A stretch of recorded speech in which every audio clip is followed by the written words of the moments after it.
Hey YouTube, it's Justin here, aka Demonic Sweaters. Today I've got a product review on this very, very cheap bass drum pedal, double bass drum pedal rather, that I found on Amazon.com.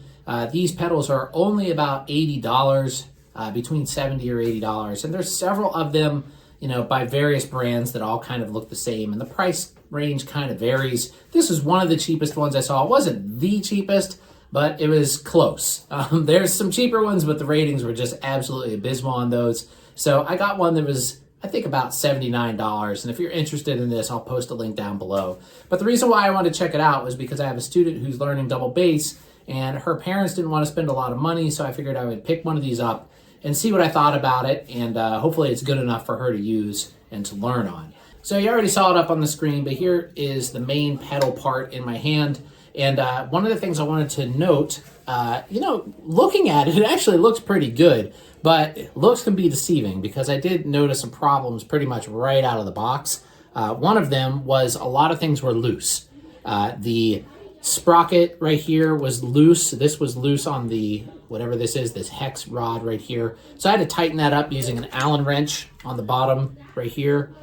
So if you don't know much about bass drum pedals, this could cause a problem for you. If you just start playing it right away and it's all wobbly, that's probably why. There were several other pieces that were loose as well. Like this section over here, this is actually a separate piece that's screwed in right here, and this would wiggle. So that was loose. There's actually two screws under here, and I had to tighten those as well. What else? There was just, I just went over the whole thing and made sure that everything was tight. Because I noticed that several pieces weren't. I haven't actually played it yet. I'm going to show you guys that here in a minute. The slave pedal, let me pick this up. The slave pedal comes kind of weird because it actually has a spring, which I put in a plastic bag right here, on the slave pedal, which you do not need because there is another spring on the master pedal that, bass drum pedals, double bass drum pedals, use the spring that's on the master, not on the slave. If you have the spring on here, you're gonna have like double the amount of tension that you would normally need to play double bass. And I did hook it all up to make sure I was correct, to make sure it still worked without this spring on here, and indeed it does. And that was another thing too. This sprocket was also loose. So right here is the Allen wrench, and they don't give you an Allen wrench, so you have to, make sure you have your own tools. It is a dual chain, which is pretty nice, though it doesn't have like an actual, there's no teeth on the sprocket. So that's not as good as some of the other ones I've seen.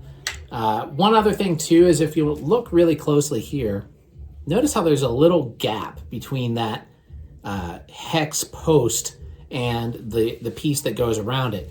That actually can cause this thing to wiggle, if this is not tight. Most bass drum pedals, there's no space there. This actually slides on there, pretty loosely compared to other pedals that I've seen. Little things, it's $70. So, I don't expect it to be a Tama or a Pearl bass drum pedal, but, there's things that I would check if you pick one of these up for yourself first. Now, I did save the spring. I have it here in this little plastic bag and like all the parts there in case, it's good to have an extra in case one of the other ones break. You'll have an extra spring there. I do like the fact that it's dual chain and that it does have a base plate on both pedals. And also I like the fact that it has a side tensioner right here, so you don't have to reach under the pedal to tighten it to the bass drum. So that's pretty nice. I don't know how well that works. Haven't tried it yet, but we'll see. It's usually on the other side. That's one thing that's a little strange. Usually it's on the right side. This one's on the left side. Not that it really matters, but just thought I would mention it. So yeah, let's put it on the drum set here and I'm going to check it out. I'm going to throw it on one of my electronic kits because I can't play the acoustic set right now. There's people here and I would bother them. So I'm going to throw it on one of the electronic kits here. We'll check it out.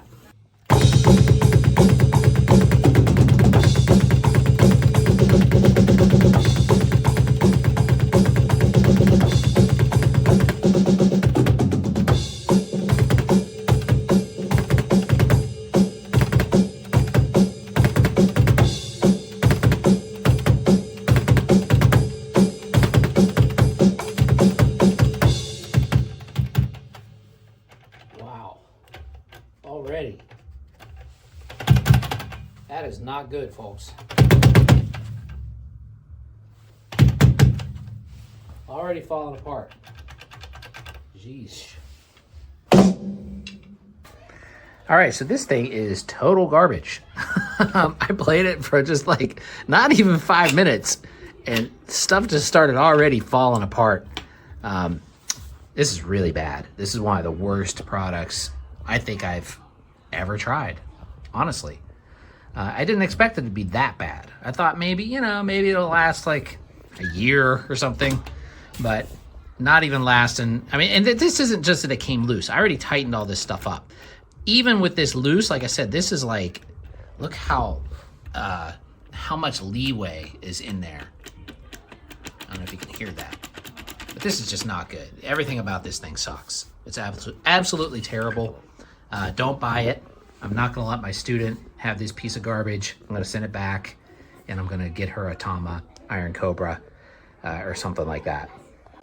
So yeah, don't buy these very cheap double bass drum pedals on Amazon because they are terrible. I think the only decent brand, inexpensive brand that I've tried is Edge Hardware.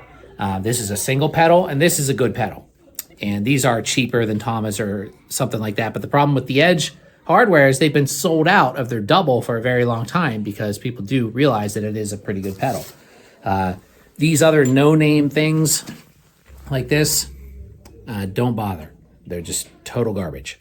Anyway, thanks for watching, everybody. Don't forget to like, subscribe, click the bell icon, and I'll see you all in the next video. Have a great day.